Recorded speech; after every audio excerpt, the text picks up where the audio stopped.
Hello there, I'm ABC 10 meteorologist Rob Carlmark with an update, a live update here on our streaming app. Now, the plan going forward is every Thursday and Friday around 10 o'clock in the morning, we're going to have a live update. So just like you see our live shows when I'm on between 5 and 7 o'clock in the morning, and then often at 11 o'clock in the morning, sometimes you can't be around a TV around that time, or that's just not your time. So you can always watch this live update on Thursdays and Fridays at 10 a.m. on your smart TV or on your mobile device if you want more current information. I'm live right here. It's 10:02 in the morning here in Northern California. So these are the topics that I'll be covering here as we move along with the rest of this forecast. And this is going to be a longer one.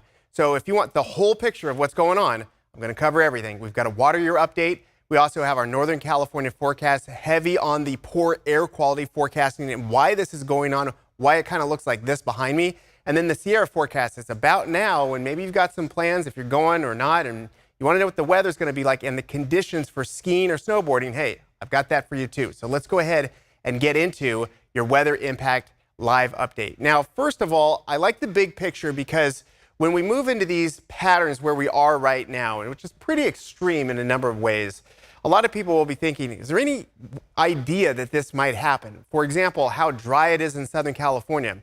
Did we have any idea, any clue that it was going to be something like that? Yeah, we did. It's called La Nina, and we officially crossed over to La Nina conditions, which should last through the rest of our winter and part of our spring. And by the way, we're not going back to El Nino next year. So far, it's going to be either neutral or some sort of weak La Nina, maybe even into next season. With that said, that remains to be seen. But more often than not, this is what we tend to see. Drier than normal conditions for Southern California and the Southwest. That's important as well because we currently see growing drought conditions in places like Arizona, a neighboring state. It's not coming through Southern California, and it's likely not going to affect Arizona, New Mexico, and down the line.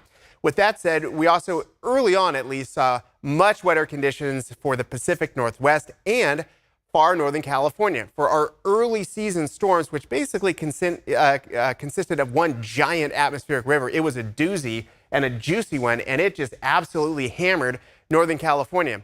The line where it sort of dropped off was right around Sacramento. It's very interesting, almost exactly on I-80, which is Interstate 80, which goes Bay Area up to Truckee, Reno, and then on out toward the east. But then below that, it was way below normal. In fact, we're looking at some of the driest conditions for our rainy season so far ever recorded. That's the case in San Diego, and we're top 5, top 3 everywhere else.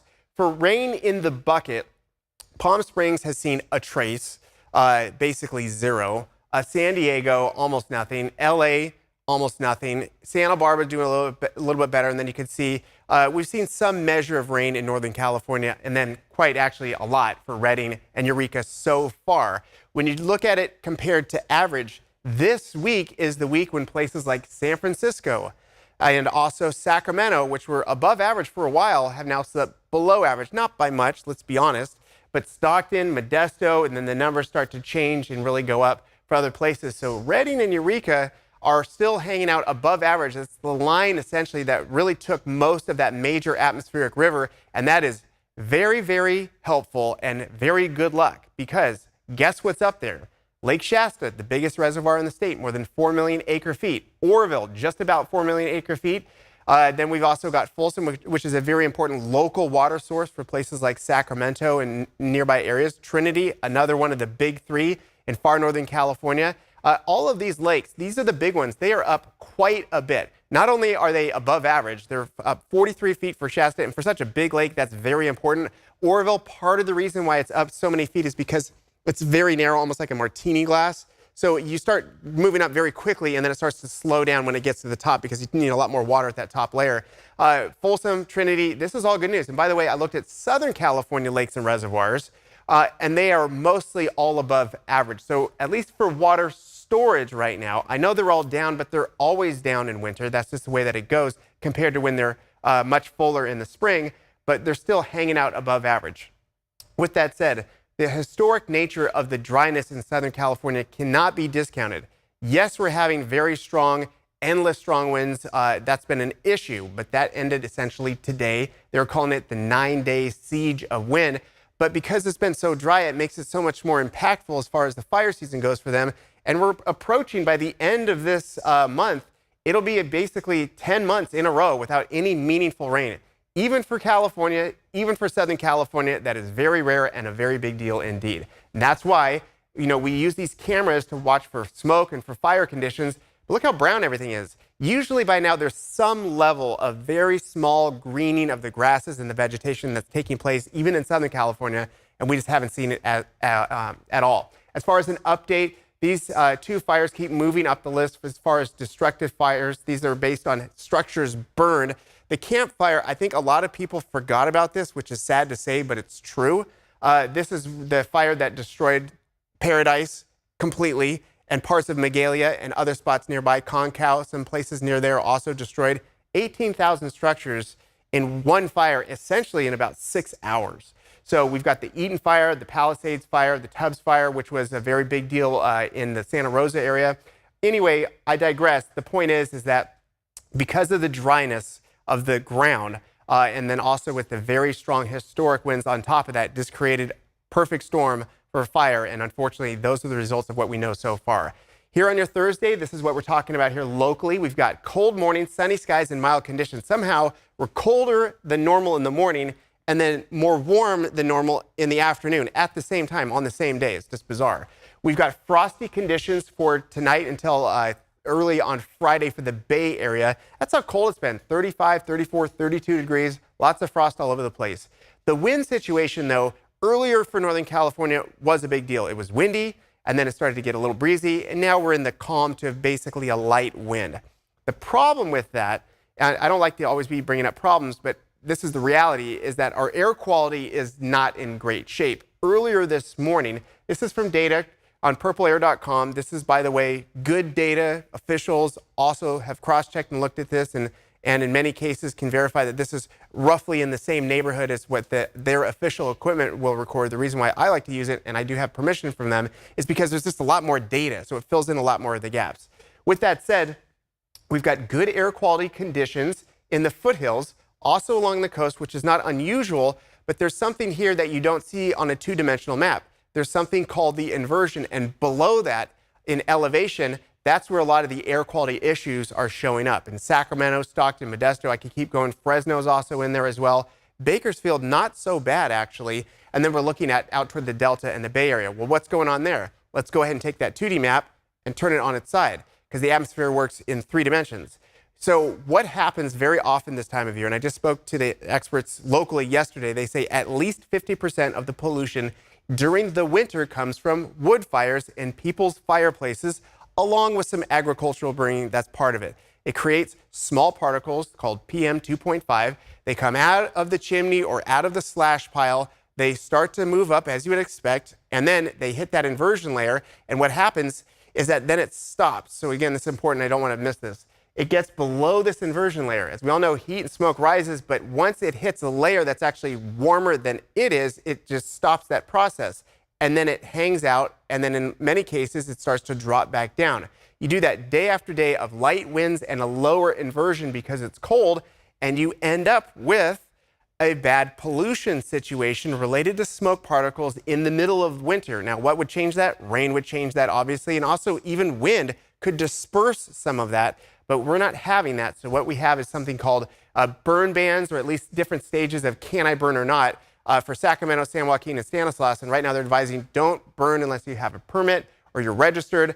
The next level is that they won't allow you to burn at all unless it's your primary source of heat, and that is a very rare situation. With that said, we are moving in that direction because our overall pattern is not changing. Again, it's two things. Sure, the afternoons have been nice.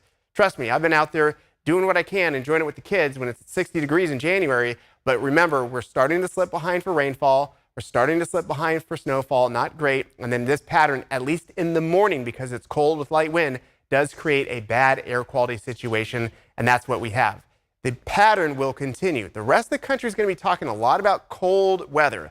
They're also going to be talking about a big snowstorm about a week or so out.